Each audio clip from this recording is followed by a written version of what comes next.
नमस्कार। आज हम एक ऐसी कहानी पर गहराई से बात करने वाले हैं जो सच में अविश्वसनीय लगती है। एक ऐसे इंसान की कहानी जो मौत के मुंह से बचकर वापस आया।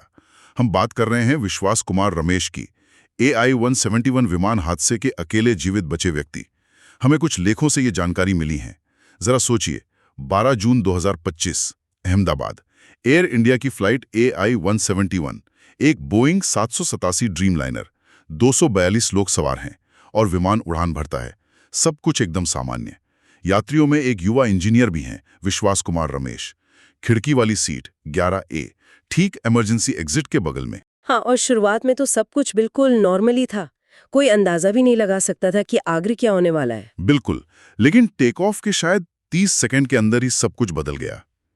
आज हम यही समझने की कोशिश करेंगे कि आखिर विश्वास कैसे बचे इस भयानक हादसे में, है ना? हाँ, यही सवाल है। तो अचानक प्लेन में जैसे अफरा तफरी मच गई।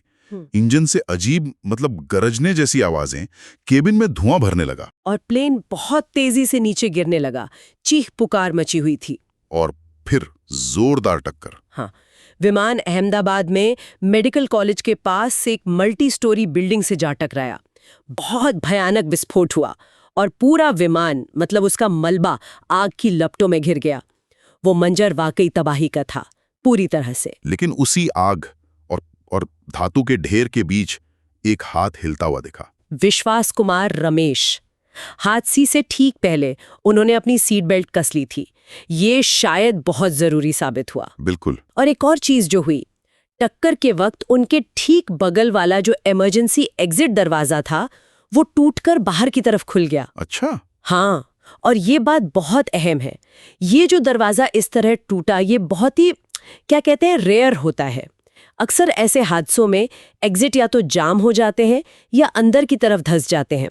ये उनके बचने में एक बड़ा फैक्टर था, शायद सबसे बड़ा। तो आप कह रही हैं कि अगर वो दरवाजा उस तरह से नहीं टूटता तो शायद? देखिए, कहना बहुत मुश्किल है, पर हाँ, ये परिस्थितियों का एक अविश्वसनीय संयोग था। उनकी सीट की जगह और उस दरवाजे का ठीक उसी वक्त उसी तरह से खुल जाना, ये दोनों चीजें एक साथ हुई। वैसे तो इमरजेंसी एग्जिट सीट सैद्धांतिक तौर पर सुरक्षित मानी जाती है, रास्ता देती है, पर असल क्रैश में विमान कैसे टूटता है ये कोई नहीं कह सकता। तो वो सीट कोई गारंटी नहीं है।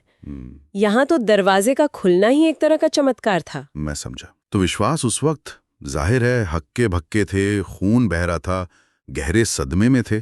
उन्होंने किसी तरह अपनी सीट बेल्ट खोली होगी। चारों तरफ तो आग ही आग थी।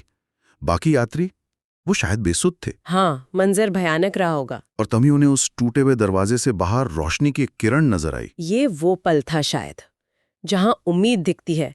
चारों तरफ मौत और तबाही थी, लेकिन बचने का एक रास्ता शायद। तो वो रेंगते हुए, लड़खड़ाते हुए उस दरवाजे तक पहुंचे और फिर बाहर कूद गए। पास में ही एक दुकानदार था।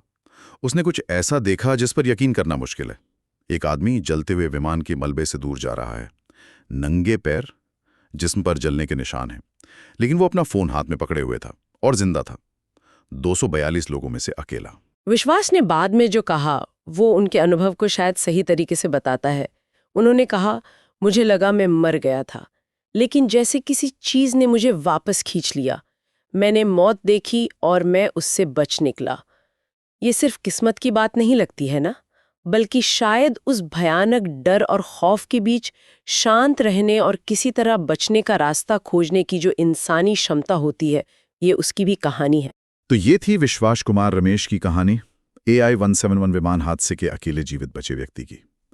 एक ऐसी घटना जो हमें सच में स्तब्ध कर देती है, सोचने पर मजबूर करती है। हाँ, और ये हमें याद दिलाता है कि ऐसी आपदाओं में जीवित रहना कई चीजों का मेल होता है। संयोग, सही समय पर सही जगह होना, तेजी से सोचना, सही फैसला लेना, और शायद कुछ ऐसा भी जिसे हम पूरी तरह समझा नहीं सकते। ये उस भयानक अफरा तफरी में भी संयम बनाए रखने की अहमियत को भी दिखाता है। और ये कहानी सुनने वालों के लिए एक विचार छोड़ जाती है कि जब हालात इतने चरम पर हों, इतने ज्यादा खतरनाक हों, तो अस्तित्व के लिए लड़ने की जो इंसानी इच्छा शक्ति है, वो असल में कितनी शक्तिशाली हो सकती है।